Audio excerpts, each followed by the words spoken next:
Nesse vídeo relatório, a gente vai falar sobre o nosso experimento do pêndulo com o movimento baseado na série de Taylor, do código gerado.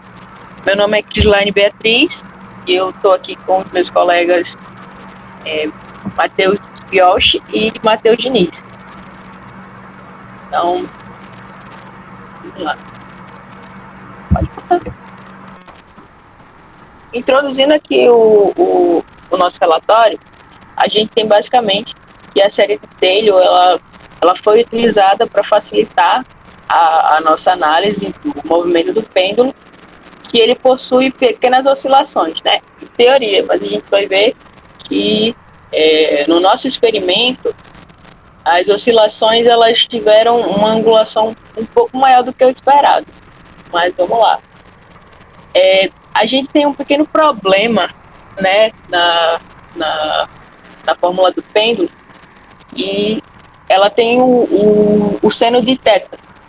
E para poder tornar ele linear, a gente vai aproximar o seno de θ em θ somente. E isso vai simplificar a gente para poder manipular na integração, a derivação, sem ter tanta a perca, né, na precisão que a gente precisa nesse movimento. Pode passar.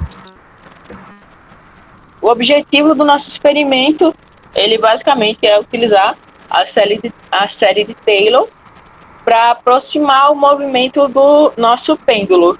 A gente gravou o vídeo em sala de aula e a gente vai fazendo aqui.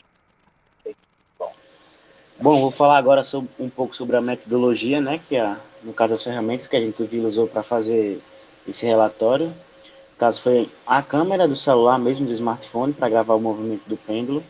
Foi necessário um pêndulo também, onde a gente pegou ele, colocou com um ponto fixo e pegou, deu um certo grau aí, ele soltou, né, e começou a gravar. A gente também usou o Media Player Classic, o MPC, onde a gente conseguiu analisar o tempo, os segundos assim do vídeo. O Paint, para contagem de pixels e afins. E como ambiente de programação, a gente usou o Colab. Agora falando um pouquinho sobre o desenvolvimento, a gente fez a gravação do movimento oscilatório do pêndulo, né? Aí posteriormente a captura de frame do pêndulo. Aí a gente verificou onde nos devidos frames, né, nos devidos instantes onde o pêndulo se encontrava. Também foi necessário calcular o ângulo inicial do pêndulo, né, o θ, vocês vão ver um pouquinho mais para frente. Depois disso a gente teve que modelar, através de programação mesmo, um pêndulo sem amortecimento, né, para conseguir comparar com o que a gente calculou com o pêndulo ideal. A gente também precisou descobrir o número de termos, né, da série de Taylor para ter uma aproximação assim o mais perto possível. E a gente utilizou a série de Taylor para comparar as posições obtidas na série com as posições filmadas. Aí passando agora para os resultados. Bom, eu vou falar sobre os resultados. A primeira figura representa o pêndulo parado em repouso e a figura número 2 representa o primeiro frame do pêndulo após sair do ângulo inicial. Resultados. Aqui, o nosso ângulo inicial, θ inicial, deu 0,35 radianos. Como que a gente achou isso? A gente pegou as coordenadas x e y nos frames, respectivamente, acrescentamos na forma do θ, que foi o arco cosseno de xr, sendo xr o x de repouso, e o x0 sendo o x do repouso onde o pêndulo estava fixado, menos vezes x1, sendo x1 a coordenada x do pêndulo na angulação inicial, menos x0, mais yr, que é o y de repouso, menos y0, que é o y da coordenada quando o y também está em repouso, não sendo o ponto fixo, sendo o outro ponto, vezes y1, sendo o y, a coordenada y do ângulo θ, sobre n1 vezes n2, que também a gente se descobre pela forma da raiz quadrada de xr menos x0 ao quadrado, mais yr menos y inicial ao quadrado. Bom, o comprimento do pêndulo a gente achou em metros, que foi 0,42 metros.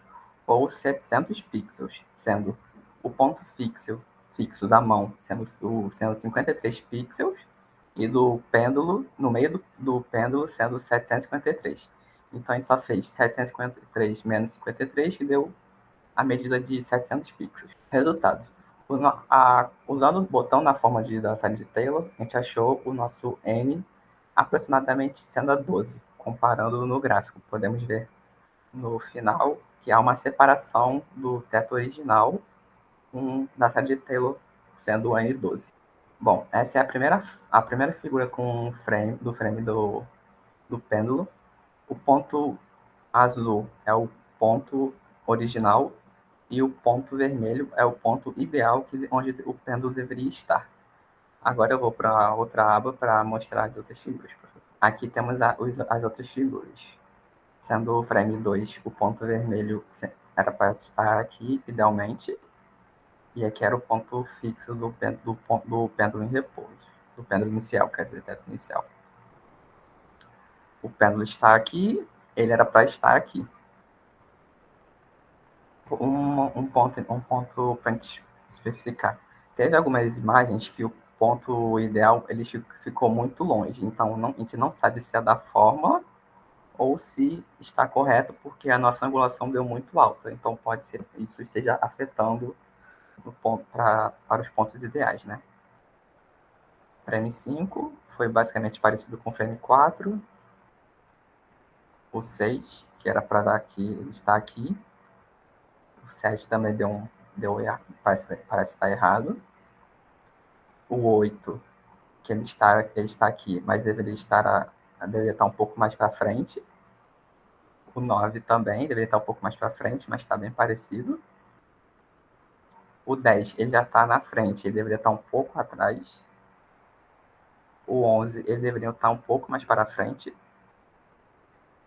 No 12 também deveria estar para frente.